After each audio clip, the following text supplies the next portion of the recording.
오늘 함께 은혜를 나눌 잠언 말씀은 잠언 27장 17절에서 21절 말씀입니다. 잠언 27장 17절에서 21절 말씀까지 우리 한 목소리를 듣도록 하겠습니다. 철이 철을 날카롭게 하는 것 같이 사람이 그 친구의 얼굴을 빛나게 하느니라. 무화과 나무를 지키는 자는 그 과실을 먹고 자기 주인을 시종하는 자는 영화를 얻느니라. 물에 비추면 얼굴이 서로 같은 것 같이 사람의 마음도 서로 19절까지만 하십시다.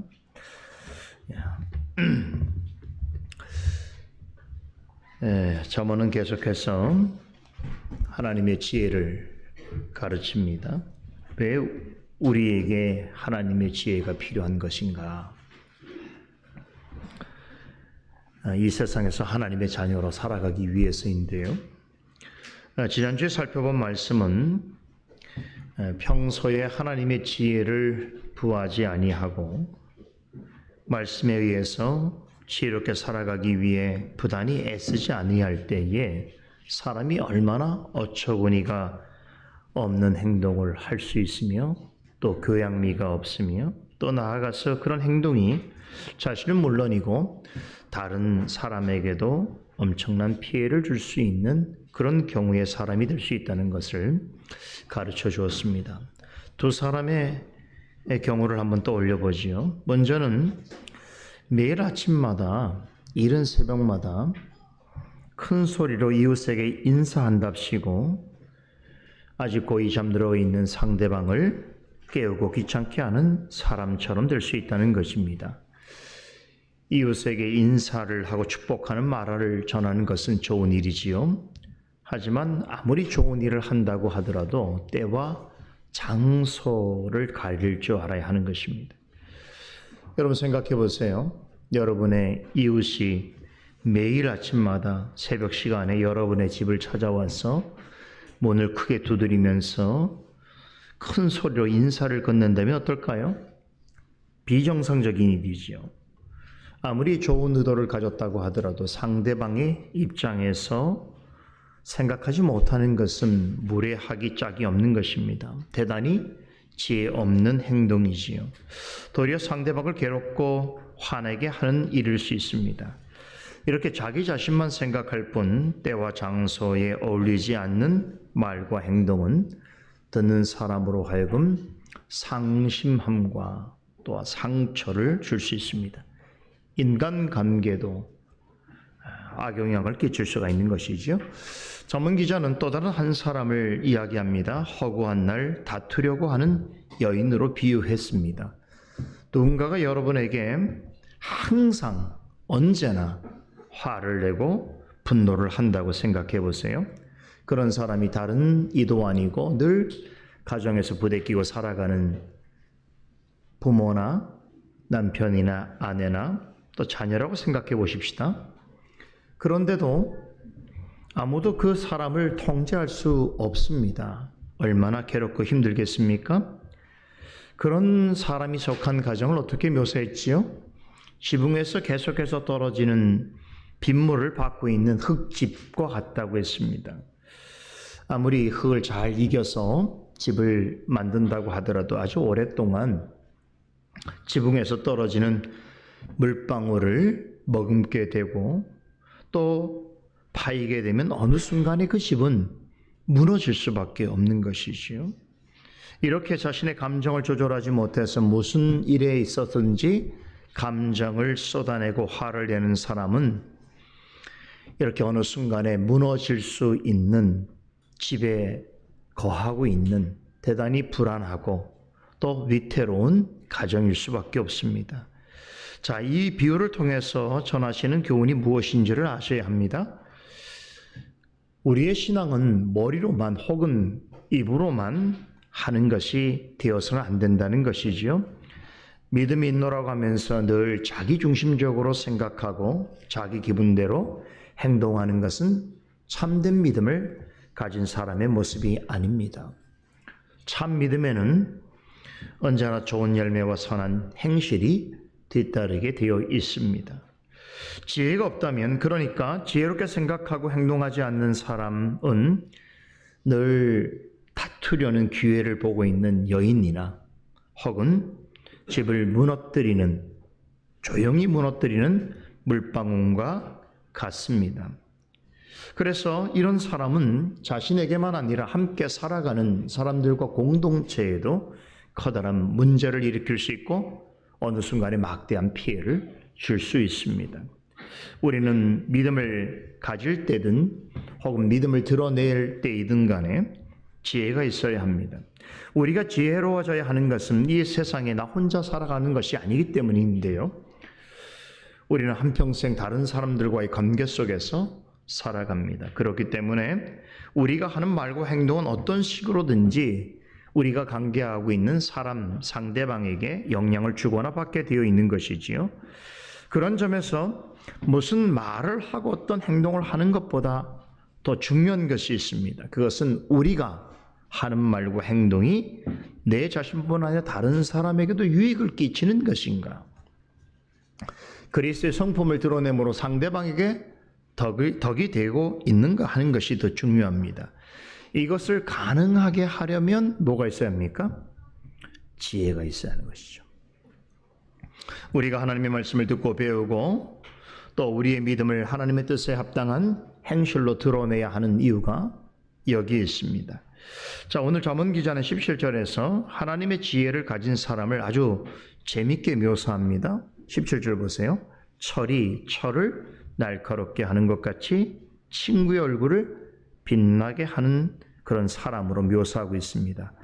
자, 여기서 철이 철을 날카롭게 한다라고 하는 이 말은 철과 철이 마찰을 일으킨다라고 하는 뜻입니다. 우리 집에서 다 칼이 있죠. 주방에서 사용하는 칼이 있는데 이 칼이 무뎌지면 어떻게 합니까? 숫돌에 갈지요. 그냥 숫돌이 아닙니다. 이렇게 철 성분이 들어있죠. 아주 좋은 숫돌은 금강석으로 만듭니다. 거기에 철 성분이 있어서 거기에다가 칼을 몇 번 갈게 되면 다시 날카로워집니다. 자, 그러면 이 비유가 우리에게 전하는 교훈이 무엇인가 하는 것입니다. 지금까지 살펴본 문맥상으로 보게 될 때에 이 비유는 참된 신앙이라고 하는 것은 다른 사람과의 관계 속에서 지혜롭게 드러나야 한다는 점을 강조하고 있는 비유라고 할 수 있습니다. 잠언 기자는 사람과 사람과의 관계를 철과 철이 부딪히는 모습으로 묘사하고 있습니다. 철은 철과 마찰을 하면서 날카로워지는 것처럼 하나님께서는 우리도 다른 사람과의 부딪힘을 통해서 우리를 훈련시키시고 성숙하게 만들어 가십니다. 우리가 흔히 말하고 있는 대인관계 혹은 사회생활이라고 하는 것은 다른 말로 하자면 다른 사람과의 부딪힘의 연속입니다. 철과 철이 부딪히지 않고는 날카로워질 수 없는 것처럼 우리 역시도 다른 사람과의 관계를 통해서 우리 인격과 실력이 형성되어져 가는 것입니다. 그래서 이 부딪힘은 긍정과 부정의 의미가 있는데 긍정적으로는 나눔과 교제라고 할 수도 있겠고 부정적으로는 갈등과 충돌로 볼 수도 있습니다. 좋은 교제는 기쁨과 즐거움을 주지요. 그러나 원치 않는 갈등은 근심과 고통이 됩니다. 우리는 이렇게 사람과의 부딪힘 속에서 긍정적이거나 부정적인 일들을 다 경험하며 살아가고 있습니다. 우리의 가족만 생각해 보더라도 이해할 수 있죠. 자, 한 집에 살아가는 사람을 식구라고 그러죠. 가족이라고 합니다. 이렇게 한 집에 살다 보면 참 기쁘고 즐거운 일들이 많습니다. 특별히 부모 입장에서 어린 자녀들과 한 집에 지낸다는 것은 참 기쁜 일이죠. 나이 들어서도 또 자녀들이 장성해서 집을 떠났다가도 잠시 방문해서 부모와 함께 지낸다고 한다면 부모에게는 큰 위로가 되는 것입니다. 그런데 가족이라고 하는 이유 때문에, 함께 가까이 지내야 하는 이유 때문에 때로는 서로를 힘들고 또 고통스럽게 할 때도 있습니다. 서로 가까이에서 부딪히면서 지내다 보면 다른 사람과의 관계 속에서는 있을 법하지 않는 이런저런 일들을 경험하게 되어 있습니다. 그렇죠? 밖에 나가서 다른 사람을 대할 때는 하지 않는 행동을 가정 내에서는 가족이라는 이유 때문에 행하게 될 때가 있는 것이지요.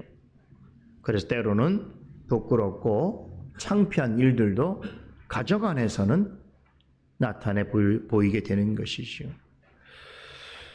참, 우리 가정에 자녀가 여러 명이 있다는 것은 참 좋은 일입니다. 우리 자녀들이 서로를 아끼고 또 서로를 잘 위하면서 지내는 모습은 부모에게 너무나 큰 위안이고 기쁨이지요.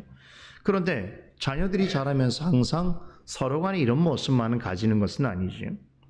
잘 지내다가도 뭐 조그만 일 하나 가지고도 서로 다투고 또 화를 내고 싸우기도 합니다. 자, 그럴 때는 어떻게 됩니까? 부모에게 혼나기도 하지요. 그래서 가정 안에서 자녀는 칭찬만 듣는 것이 아니라 야단도 맞고 질책을 받으면서 자라는 것입니다. 부부 사이도 마찬가지입니다. 철과 철이 부딪힐 시 서로 간에 마찰이 일어나고 갈등이 일어날 때가 있습니다. 자, 그럴 때에 중요한 것이 태도지요. 그런데 그렇게 부부간에 갈등과 마찰이 일어날 때마다 한편에 있는 사람이 나만 잘났다고 하고 또 나만 옳다고 한다면 어떻게 되겠습니까? 싸움이라고 하는 것은, 갈등이라고 하는 것은 서로 간에 관계 속에서 일어나는 건데 한편만 잘했다, 나만 옳다고 한다면 어떻게 되겠습니까? 반드시 문제가 일어나게 되는 것이죠. 감정이 상하게 되는 것이고 대화는 통하지 않게 되는 것이죠. 신뢰는 깨지게 되는 것입니다. 그런데 반대 경우도 있습니다.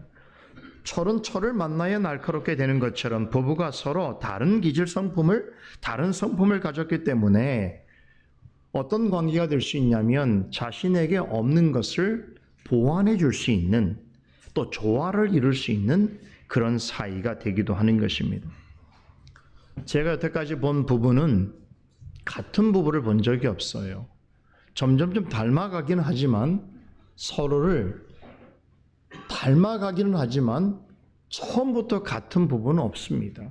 서로 다르기 때문에 만난 것이고 또 물론 비슷한 점도 있지만 자세히 보게 되면 다른 점도 많습니다. 저희 부분만 보더라도 다른 점 많지 않습니까? 같지 않아요. 감정과 기질과 정서, 취미, 바라보는 관점 이런 것이 다 다릅니다. 원래 부부가 그런 사이인 거예요. 그래서 하나님께서 배필이라고 한 거 아닙니까? 자신의 부족함을 보충해 주는 존재인 것이죠. 나는 내 자신으로는, 남성으로서는, 여성으로서는 온전하다 할 수 있어도 하나님께서 맡기신 더 중요한 사명인 부부로서 살아가는 데 있어서는 혼자로서는 너무나 불충분하고 부족한 존재이기 때문에 하나님께서 나의 배우자를 통해서 그 부족분을 채워가셔서 조화롭게 이루어 가시는 방식을 통하여 가정을 이루게 해 가시는 것이죠. 그래서 이 부부가 서로 다른 부분이 있지만 마치 철과 철이 부딪히면서 날카로워지는 것처럼 부부 사이에 그런 갈등이 있어도 그게 서로 부딪혀서 잘 해소가 될 수 있다고 한다면 어떻게 합니까? 서로에게 더 큰 유익을 주는 것이고 훨씬 좋은 관계가 되어지는 것입니다. 여러분, 대장장이가 칼을 만드는 것을 본 적이 있죠? 강하고 또 잘 드는 칼을 만들기 위해서 어떻게 합니까? 망치로 수없이 두들깁니다. 그러니까 참 흥미로운 것인데 철은 철이 연마하는 것입니다. 그렇듯이 하나님은 나를 다른 사람을 통하여 연마하시는 것이. 다른 사람과의 부딪힘을 통해서 나를 더 튼튼하고 강건한 사람으로 빚어가시는 것입니다. 뿐만 아니라 나를 그런 방식으로 변화해 가게 하시죠. 나 혼자만 있으면 무디든 또 훼손이 되든 상관이 없지요. 그렇죠? 인식을 못하고 살아가는 거예요. 그런데 내 곁에 다른 사람을 두셔서 그와의 부딪힘을 통해서 내 자신이 어떠함을 알게 하시고 내가 어떤 점이 약한 것이고 어떤 점이 또 보완되어야 될 것인지를 알도록 하신다는 것이죠. 용광로 속에 들어갔다가 나온 철은 다른 철과 부딪히면서 자기의 모습을 갖춰갑니다. 보셨죠? 벌겋게 타오르는 그 용광 속에 들어간 철을 꺼내서 어떡합니까? 계속 두들기면서 뭘 만들지요? 그릇의 모양을 비적하게 되는 것이죠.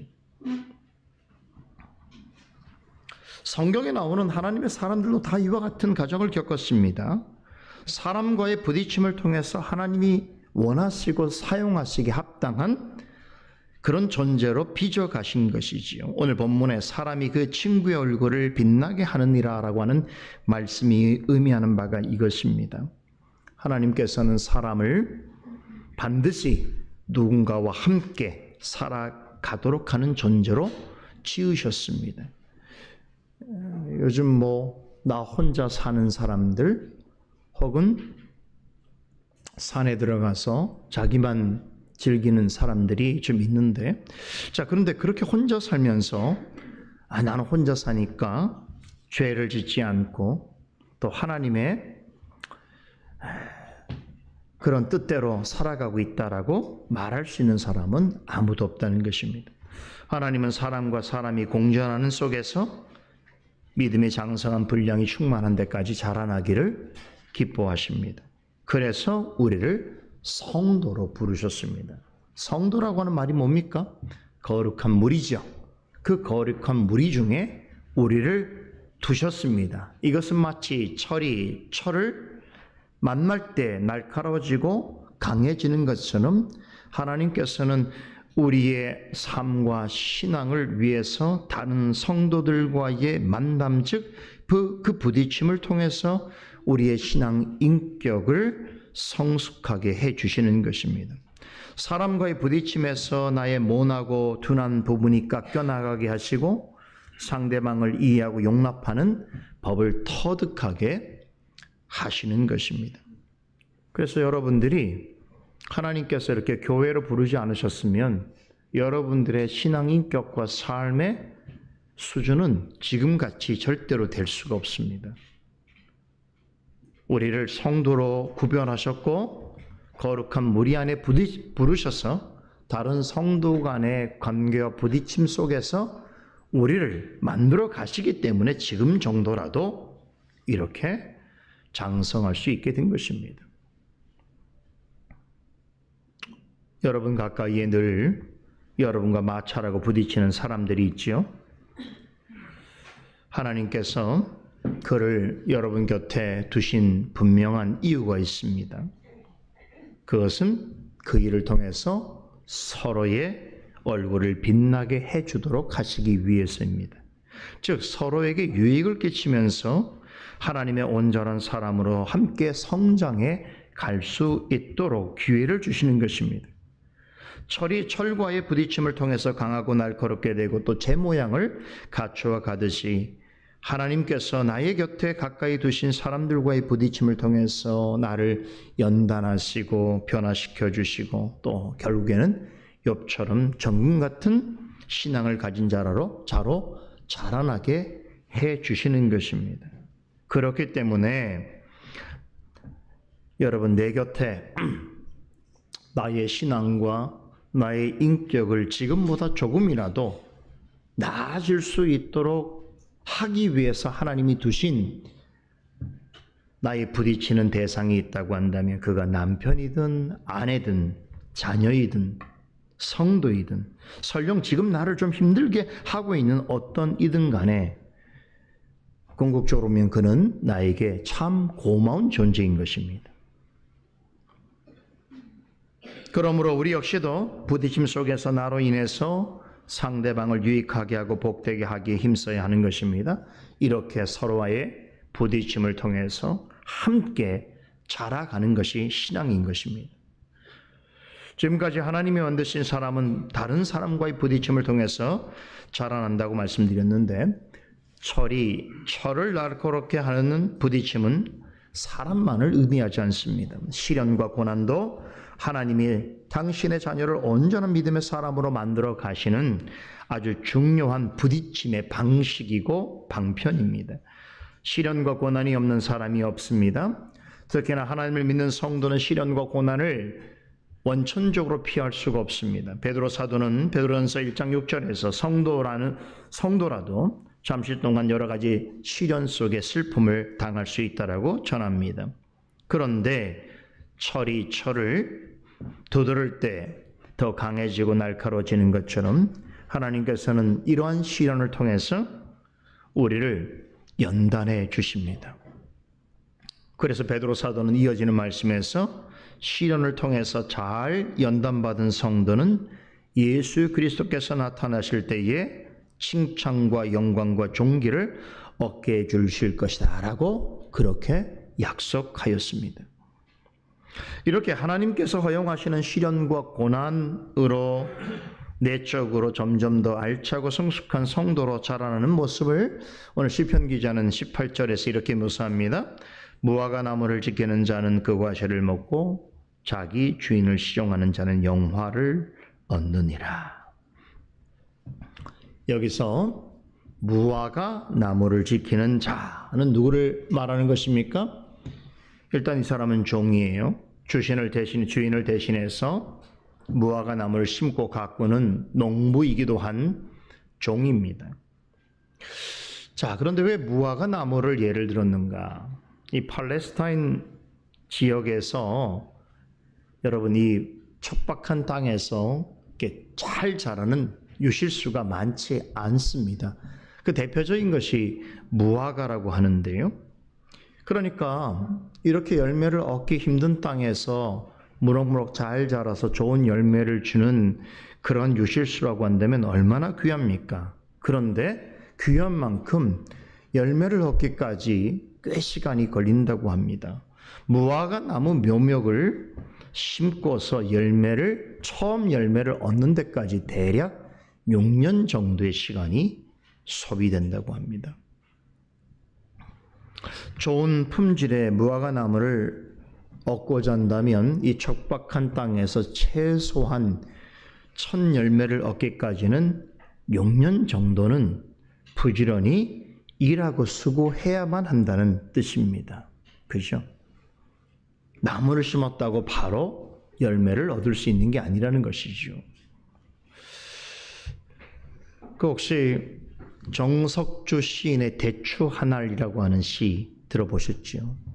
참 짧은 시지만 인생에 깊은 의미를 주는 시인데, 시인은 여기에서 우리가 먹기에 좋은 탐스럽게 보이고 아주 붉게 맛있게 익은 그 대추 한 알을 말하면서 이 대추 한 알이 익기까지는 태풍 몇 개, 천둥 몇 개, 벼랑 몇 개가 그 대추 한 알 속에 들어있다라고 말합니다.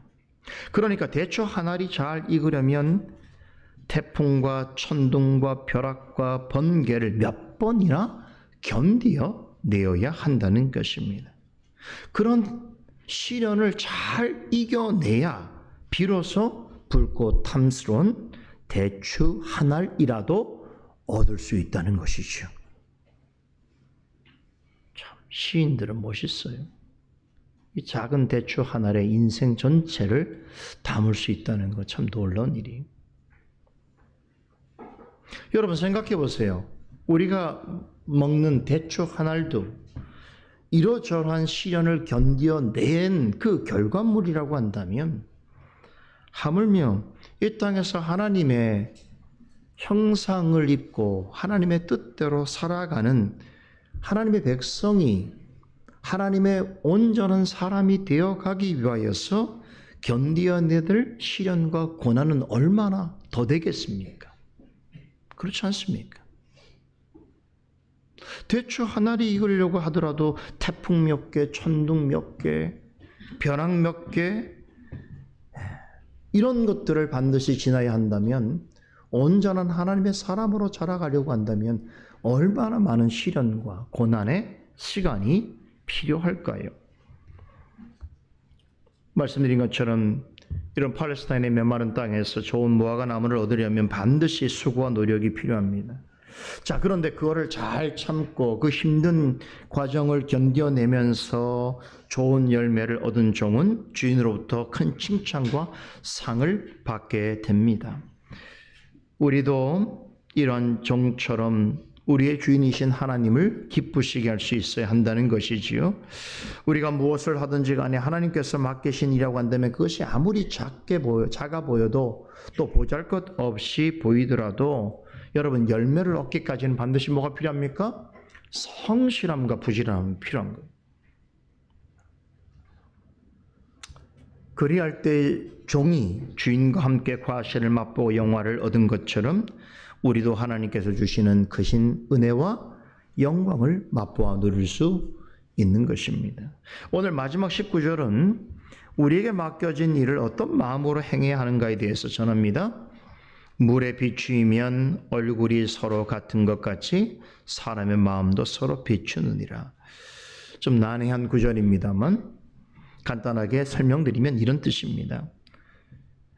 과거에는요, 거울이 없던 시절에는 참 맑은 물에다가 얼굴을 비추면 볼 수 있었나 봅니다. 그래서 이런 비유가 가능한 것이겠죠. 자, 그렇게 된다면 이 맑은 물은 뭐겠습니까? 나를 비추는 거울이 되겠지요. 그렇듯이 사람의 마음은 결국 자기를 비추는 거울입니다. 그래서 내가 나를 잘 알려면 내 마음에 거울이 비추는 나를 잘 볼 수 있어야 한다는 것입니다. 이게 참 어려운 거예요. 나를 내가 안다고 생각하는데 진짜 나를 잘 알려면 내 마음이 나를 비추고 있는 모습을 잘 알아야 한다는 것입니다. 다른 사람도 마찬가지예요. 상대방을 잘 알려면 그 사람의 외모나 그 사람으로부터 느낀 그것보다 그 사람의 마음을 알 수 있어야 한다는 것이죠. 즉, 그 사람이 어떤 생각과 가치를 가지고 살아가는 존재인가를 알아야 한다는 거예요. 이게 되게 중요해요. 그래서 맞선도 보는 것이고, 또 우리가 직장 들어갈 때 면접하는 거 아니겠어요? 다 그 정도 되면 실력 있는 사람인데, 그 실력 있는 사람들 중에서 실력만 가지고는 안 되는 어떤 부분이 있잖아요. 그걸 파악하기 위해서 면접을 보는 거예요. 사람이 사람을 대하면서 그 말과 행동 속에서 그 마음이 어떻게 비추어 나오는지를 보게 되는 것이죠. 자, 그런데 이걸 정말 잘 알려면 어떻게 되면 지혜가 있어야 합니다. 하나님의 지혜가 있으면 결국 내 마음속에 나를 비추고 있는 거울도 보게 되고 상대방의 마음을 비추고 있는 그 거울도 보게 됩니다. 아, 이게 참 놀라운 일이에요. 자, 우리가 사람을 잘 알기 위해서 모든 직업군에 혹은 모든 일을 다 해볼 수는 없지 않습니까? 모든 세상의 사람을 다 만나야 사람을 안다고 말할 수는 없는 거잖아요. 그런데 성경 말씀은 그렇죠? 모든 사람의 마음이 어떠한지를 각 개별적인 사건과 인물을 통해서 우리에게 가르쳐 주고 계셔서 우리가 혹 그 사람을 만나지 않더라도 성경의 지혜를 통해서 사람들을 이해할 수 있는 거예요. 그래서 내가 우리 교회, 우리 성도님들뿐만 아니라 자녀들에게 갖는 기대는 뭐냐면 성경 말씀을 잘 배우게 되면 사람을 잘 알 수 있는 지혜를 갖게 된다는 거예요. 자기 자신도 잘 알지만 상대방도 잘 알게 되는 것이지요. 마음을 살필 수 있기 때문에 그렇습니다. 이렇게 지혜를 가진 사람은 누군가의 마음을 잘 알 수 있다고 한다면, 그렇다면 지혜의 원천이신 하나님은 어떠하시겠습니까? 하나님은 우리의 마음을 그냥 보는 정도가 아니겠지요? 우리의 생각뿐만 아니라 우리의 마음속에 있는 비밀까지 다 아십니다. 하나님은 우리의 외모와 행위만 보지 아니하시지요. 우리의 깊은 중심을 보십니다. 그렇기 때문에 한 달란트 맡은 종처럼 하면 안 된다는 것이지요. 마땅히 자신이 해야 할 일을 두고서 온갖 핑계를 대면서 하지 않거나 또 억지로 등 떠밀려서 하는 행동을 해서는 안 됩니다. 예수님께서는 일하기 싫어서 달란트를 땅에 묻어둔 종을 향해서 뭐라고 하셨습니까? 악하고 게으른 종이라고 질책하셨습니다. 우리 모두는 각자 하나님으로부터 받은 은사와 사명이 있습니다. 그것이 없는 사람은 아무도 없어요. 다 살펴보면 그 사람이 잘할 수 있는 것이 있고 그 사람에게 하나님 부르신 목적이 있습니다. 하나님은 그 사명과 은사를 잘 드러낼 수 있도록 도우시고 이끄십니다. 능력도 주시고 지혜도 주십니다. 그러므로 하나님께 받은 소명과 은사에 따라서 무슨 일을 하든지 어떻게 해야 될까요? 어떤 경우에서는 죽게 하듯 하는 마음으로 행해야 하는 것입니다. 지금 사람을 대하고 있어요. 교회 안에서. 그런데도 그 마음은 주님 앞에 주님을 대하는 마음으로 행하는 것입니다.